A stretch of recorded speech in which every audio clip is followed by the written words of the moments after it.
Welcome to ஸ்ரீமுத்ரா. நம்ம இன்னைக்கு நம்ம கண்களை எப்படி பராமரிக்கிறதுன்னு பார்க்கலாம்.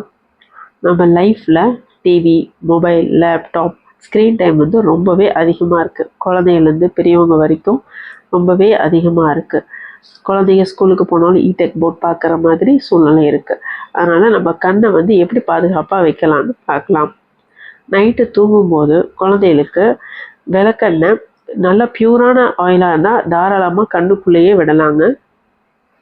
இல்லைன்னா உங்களுக்கு பயமாக இருக்குது அப்படின்னா இந்த மாதிரி கண்ணு மேலே இந்த மாதிரி அப்ளை மட்டும் பண்ணிவிட்டு நைட்டு டெய்லியும் படுக்க வைங்க. கண்ணுக்கு ரொம்பவே நல்லது. நம்ம கண்ணில் எந்த பாதிப்புமே வராது. நம்ம தடுத்துக்கலாம்.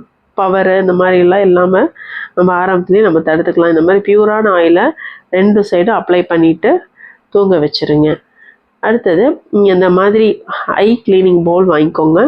நீங்கள் வெயிலில் போயிட்டு வந்தாலும் சரி, இல்லை வீக்லி ஒன்ஸ் கம்பல்சரி பண்ணுறது ரொம்ப நல்லது. 2 கண்ணுக்கும் நல்லா தண்ணியில் நல்லா வாஷ் பண்ணி எடுக்கிறது ரொம்பவே நல்லதுங்க.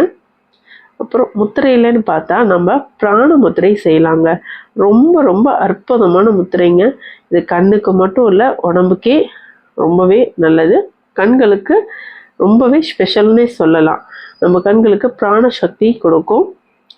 சுண்டு விரலும் பெருவிரல் இது இருக்குது பார்த்தீங்களா, மோதிர விரல், சுண்டு விரல், இது 2க்கும் நடுவில் பெருவிரலை வச்சு 2 கையிலையும் செய்யணுங்க. இது செய்யும்போது நம்ம கண்களுக்கு பிராண சக்தி கிடைக்கும். இந்த முத்திரை தொடர்ந்து 48 நாள் செஞ்சுட்டு வந்தாங்கன்னா மைல்டாக பவர் எல்லாம் இருந்தால் கூட நமக்கு சரியாயிடுங்க. கண்ணுக்கு அவ்வளோ சக்தி கொடுக்கும். வீட்டில் நந்தியாவட்டை பூ இருந்ததுன்னா, அடுக்கு நந்தியாவட்டையாக இருந்தாலும் சரி, இந்த மாதிரி சிங்கிள் பூவாக இருந்தாலும் சரி, அதை நீங்கள் கொஞ்சம் ஒரு 10 நிமிஷம் கண்ணில் வச்சுட்டு படுத்திங்கன்னா கண் நல்லா குளிர்ச்சியாகி கண்ணுக்கு ரொம்பவே நல்லதுங்க. இந்த மாதிரி வீட்டில் பூ இருந்தால் கண்டிப்பாக வச்சுட்டு ஒரு 10 நிமிஷம் படுத்து பாருங்கள், ரொம்ப நல்லாயிருக்கும். அடுத்து பார்த்திங்கன்னா பொன்னாங்கண்ணி கீரைங்க, கண்ணுக்கு ரொம்பவே நல்லது. இந்த பொன்னாங்கண்ணி கீரையை வந்து சின்ன வெங்காயம் சேர்த்தி நெய் ஊற்றி சின்ன வெங்காயத்தை வதக்கி பொன்னாங்கண்ணி கீரை ஒரு கை எடுத்து போட்டு, உப்பு போடக்கூடாதுங்க, உப்பு சேர்த்தாம சாப்பிட்டு பாருங்கள். 48 நாளைக்கு சாப்பிடுங்க. கண்ணில் எந்த பிரச்சனையாக இருந்தாலும் சரியாயிடும். பிராணமுத்திரையும் இந்த பொன்னாங்கண்ணி கீரை இது காயக்கல்ப பொன்னாங்கண்ணி முறைங்க. இதை வந்து நீங்கள் செஞ்சு பாருங்கள், அவ்வளோ அற்புதமாக இருக்கும். 48 நாள் முத்திரையும் இந்த 48 நாள் இந்த பொன்னாங்கண்ணி கீரை உப்பு இல்லாமல் சும்மா கொஞ்சம் அளவு இருந்தால் போதுங்க. நீங்கள் செஞ்சு பாருங்கள்.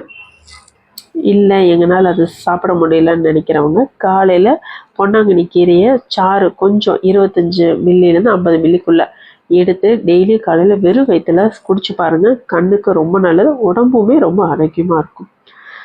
பௌர்ணமி நிலவு, பௌர்ணமியில் போய் நிலவை நம்ம ஒரு 10 நிமிஷம் பார்த்துட்டு வந்தோம்னா கண்ணுக்கு ரொம்ப நல்லதுங்க. தலையில் பூ வைப்போம், எல்லாரும் தான் வைப்போம். ஆனால் இது பிடரி, இந்த பின்னாடி சொல்கிறோம் பார்த்தீங்களா, இந்த பின் சைடு அங்கே தான் வைக்கணுங்க. இந்த முடியில் தொங்க விடுறது அந்த மாதிரிலாம் பூ வைக்காமல் இந்த மாதிரி பின் சைடில் வச்சிங்கன்னா கண்ணுக்கு ரொம்பவே நல்லதுங்க. விருப்பம் இருக்கிறவங்க நைட்டு காலில் பசு நெய்ங்க, கொஞ்சம் தூய்மையான நெய்யை கிடைக்கிற வரைக்கும் பார்த்துக்கோங்களேன். காலில் பசு நெய் தடவிட்டு தூங்கிடுங்க. காலையில் எழுந்திரிச்சு நீங்கள் சந்தன பவுடர் இருக்கு இல்லையா, அதில் அப்ளை பண்ணி நல்லா வாஷ் பண்ணிடுங்க. வாஷ் பண்ணிங்கன்னா கண் அவ்வளோ பிரகாசமாக வசீகரமாக இருக்குங்க. வேணுங்கிறவங்க ட்ரை பண்ணி பாருங்கள். இன்னும் கண் குளிர்ச்சியாக இருக்கிறதுக்கு நம்ம வெயிலில் ட்ராவல் பண்ணும்போது ஹெல்மெட் யூஸ் பண்ணுறோம் அப்படின்னா ஆவாரம் பூவை வந்து கர்ச்சீஃபில் கட்டி நீங்கள் ஹெல்மெட்குள்ளே வச்சுக்கோங்க. வச்சுட்டு நீங்கள் வண்டி ஓட்டும் போது கண்ணை ஓவர் ஹீட் ஆகாதுங்க. இந்த வெயிலில் கண்ணுக்கு விளக்கெண்ணையும் பிராணமுத்திரை பொன்னாங்கண்ணி இது ரொம்ப அற்புதமாக இருக்கும். கண்ணை ஆரோக்கியமாக பார்த்துக்கலாம். நமக்கு நாமே மருத்துவர். லைக் பண்ணுங்கள், ஷேர் பண்ணுங்கள், சப்ஸ்கிரைப் பண்ணுங்கள், பெல் ஐக்கானை கிளிக் பண்ணுங்கள். நன்றி.